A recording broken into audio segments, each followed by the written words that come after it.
প্রিয় দর্শক আসসালামু আলাইকুম। যে যেখানে বসে ভিডিও দেখছেন সবাইকে আমার এই নতুন এপিসোড দেখার আমন্ত্রণ।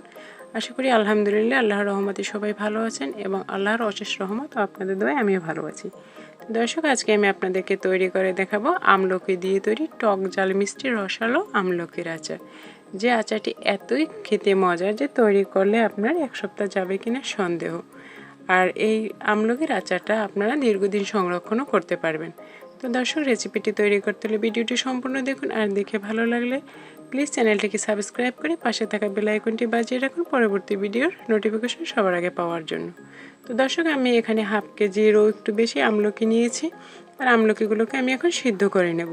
তো সিদ্ধ করার জন্য আমি আগে একটি পাত্রে পানি গরম দিয়ে দিয়েছি আর এর ভিতরে আমি সমস্ত আমলকিগুলোকে দিয়ে দিলাম। মিডিয়াম আঁচে আমলকিগুলোকে সিদ্ধ করব আর 5 মিনিটের মতো আমি সিদ্ধ করব। তো আমলকিগুলো সিদ্ধ হতে থাক এই ফাঁকে আমি শুকনো মশলাটা তৈরি করে নেব। আর এই জন্য আমি এখানে নিয়েছি গোটা ধনিয়া 1 চা চামচ, হাফ চা চামচ মৌরি, 1 চা চামচ পাঁচফোড়ন, 1 চা চামচ জিরা, 1 চা চামচ মেথি, 1 চা চামচ হলুদ সরিষা ও 3টি শুকনো মরিচ। এগুলোকে আমি এখন একটি শুকনো খোলায় ভেজে নেব। তো প্রথমেই আমি মরিচ 3টিকে দিয়ে দিলাম আর এটাকে প্রথমে আমি 30 সেকেন্ডের মতো ভেজে নেব। আর এই সময় চুলার আঁচটা মিডিয়াম আঁচে রেখে আমি ভাজবো। আর এখন দিয়ে দিলাম আমি মেথিটাকেও একটু হালকা ভেজে নেব।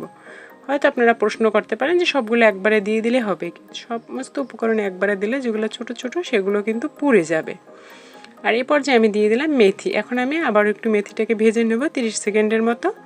আর এরপর আমি সমস্ত উপকরণগুলোকে একবারে দিয়ে ভাজবো, কারণ এখন যে উপকরণগুলো আছে এই উপকরণগুলো সবে কিন্তু একই রকম ছোট ছোট। তো সমস্ত উপকরণগুলো আমি ভাজবো, বুঝতে পারবো যখন সমস্ত মশলাগুলো চুরচুর করে ফুটতে থাকবে সে পর্যায়ে চুলাটাকে অফ করে দিতে হবে আর অফ করে দিয়ে নামিয়ে নিতে হবে, নয়তো কিন্তু মশলাগুলো পুড়ে যাবে। আর এই মশলাগুলোকে আমি এখন একটু ঠান্ডা করে আধ ভাঙা করে ভেঙে নেব। আর এদিকে 5 মিনিট হয়ে গেছে, আমি এখন দেখে নেব আমলকিগুলো সিদ্ধ হয়েছে কিনা। এই যে দেখুন আমলকিগুলো কিন্তু সিদ্ধ হয়ে মাশাআল্লাহ অনেকটা ফুলে গেছে। আর দেখুন এই যে আমলকিগুলোর মুখটা কিন্তু অনেকটাই এরকম ফেটে গেছে। তো এখন আমি চুলা বন্ধ করে আমলকির পানিটা ছেঁকে নেব।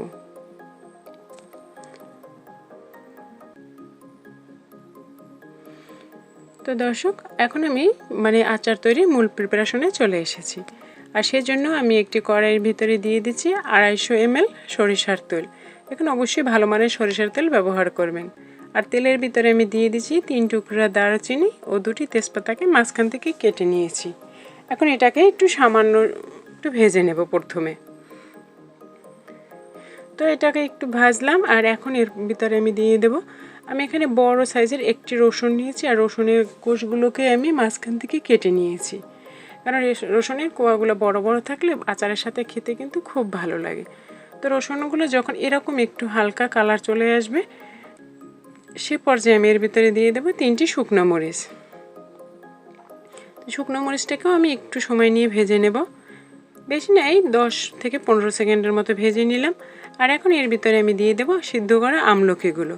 আর আমলকিগুলো দেওয়ার আগে অবশ্যই এই যে বোটাটার যে অংশটা থাকে সেই অংশটা ফেলে দিতে হবে। আর আমলকিগুলো যদি যেগুলো একটু না ফেটেছে সেগুলোকে একটু চাপ দিলেই এরকম মুখটা ফেটে যাবে। আপনারা চাইলে কিন্তু বিচিটা ফেলে দিতে পারেন, তো আমি বিচিটা ফেলে দিলাম না, কারণ বিচিটা সহ খেতেই আমার পরিবারের সবাই পছন্দ করে আর দেখতেও কিন্তু মাশাআল্লাহ সুন্দর লাগে। তো এখন আমি সমস্ত আমলকিগুলোকে এর ভিতরে দিয়ে দেব।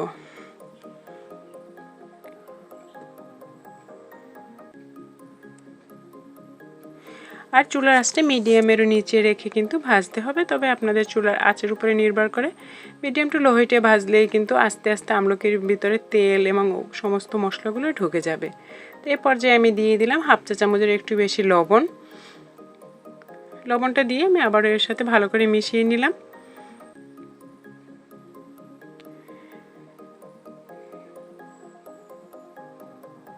এরপর যে আমি অ্যাড করে দেবো এর ভিতরে চিনি। তো আমি এখানে 3 টেবিল চামচ চিনি ব্যবহার করেছি। মিষ্টিটা আপনারা আপনাদের পছন্দ মতো দেবেন, আমি মিডিয়াম মতো আর কি মিষ্টিটা দেবো, বেশিও মিষ্টি না আবার একেবারে মিষ্টি না হবে এরকমও না। তো হাফ কেজি আমলকির জন্য 3 টেবিল চামচ চিনি যথেষ্ট। আর এখন দিয়ে দিচ্ছি আমি 1/4 চা চামচ হলুদ গুঁড়া। হলুদ গুঁড়োটা অপশনাল, আপনারা যদি একটু কালারফুল দেখতে চান সেক্ষেত্রে হলুদটা ব্যবহার করবেন, আর যদি একদম নর্মাল কালার চান সেক্ষেত্রে কিন্তু হলুদটা না ব্যবহার করলেও চলে। আর এখানে আরেকটু ঝাল বাড়ানোর জন্য আমি দিয়ে দিচ্ছি হাফ চা চামচ শুকনো মরিচের গুঁড়া। তো লাল মরিচের গুঁড়োটা দেওয়ার পরে আমি আবারও কিন্তু ভালো করে মিশিয়ে নিলাম। আর এখন আমি এখানে ব্যবহার করব সিরকা। আমি এখানে সাদা সিরকা 3 চা চামচ সিরকা ব্যবহার করছি। আর এই সিরকাটা দিলে হবে কি আপনার আচারটা দীর্ঘদিন ভালো থাকবে। এর জন্য ফ্রিজে রাখতে হবে না, কারণ এই আচারটা যদি আপনি তৈরি করার পর একটু রোদে দেন সেক্ষেত্রে দরকার হয় না। আর যদি রোদে নাও দিতে পারেন তাও কিন্তু আপনাদের আচারটা নষ্ট হবে না।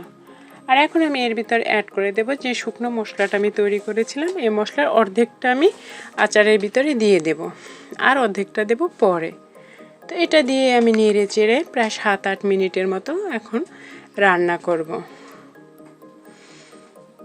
আর মিডিয়াম টু লো হিটে আমি এটাকে নেড়ে চেড়ে ভাজতে থাকবো। ভাজতে ভাজতে যখন দেখবো যে এরকম কালার চলে এসেছে, দেখুন আমার আচারটা কিন্তু প্রায় হয়ে আসছে। এ পর্যায়ে আমি কিন্তু বাকি শুকনো মশলাটুকু দিয়ে দিলাম। তো আমার আচারটা কিন্তু প্রায় হয়ে এসেছে।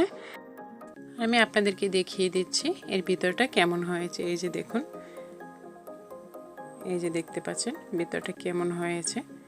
ভিতরে কিন্তু একদম রসটা ঢুকে গেছে। আর এরকম হাতে ধরলে যে আপনার উপরে আমি যে চিনিটা দিয়েছি তেলের সাথে, এটা কিন্তু হালকা একটু আঠালো লাগবে। এ পর্যায়ে বুঝতে পারবো যে আমাদের আমলকিটা মানে সিদ্ধ পরিপূর্ণভাবে হয়ে গেছে, আর আমলকির ভিতরে রসটাও ঢুকে গেছে। তো একদম শেষ পর্যায়ে এ পর্যায়ে আমি অ্যাড করে দেবো এখানে হাফ চা চামচ বিট লবণ। এটা দিলে কিন্তু যে আচারের স্বাদটা কিন্তু দ্বিগুণ বেড়ে যায়। অবশ্যই আচার তৈরি করলে এই যে বিট লবণটা এটা দিতে ভুল করবেন। আর আমার আচারটা তৈরি করতে কিন্তু সর্বমোট প্রায় 20 মিনিটের মতো সময় লেগেছে। তো আমার আচারটা তৈরি করা কমপ্লিট হয়েছে, আর আমি চুলা থেকে নামিয়ে নিয়েছি। আর নামিয়ে প্রায় আধা ঘন্টার মতো রেখে এটাকে ঠান্ডা করে নিয়েছি। এখন আমি আপনাদেরকে পরিবেশন করে দেখিয়ে দিচ্ছি। তো আমি একটি মানে বাটিতে পরিবেশন করে আপনাদেরকে দেখিয়ে দিচ্ছি। দেখুন মাশাআল্লাহ, দেখতে যতটা সুন্দর হয়েছে খেতে কিন্তু তার চেয়েও বেশি মজাদার হবে।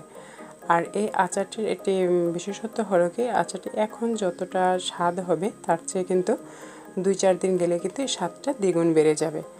আর এই আচারটাকে যদি রোদ দিয়ে রাখা যায়, মানে রোদ দিয়ে এরকম কোনো কাচের ঝাড়ে ভরে আপনারা রাখেন, তাহলে কিন্তু আপনাদেরকে ফ্রিজে রাখতে হবে না, আপনারা এমনিতেই রাখতে পারবেন।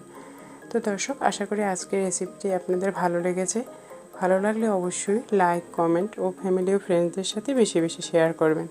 আর এরকম সহজ ও মজার মজার রেসিপি পেতে প্লিজ আমার চ্যানেলটিকে সাবস্ক্রাইব করুন। তো আজ এ পর্যন্ত, দেখা হবে নতুন কোনো এপিসোডের সাথে। আল্লাহ হাফেজ।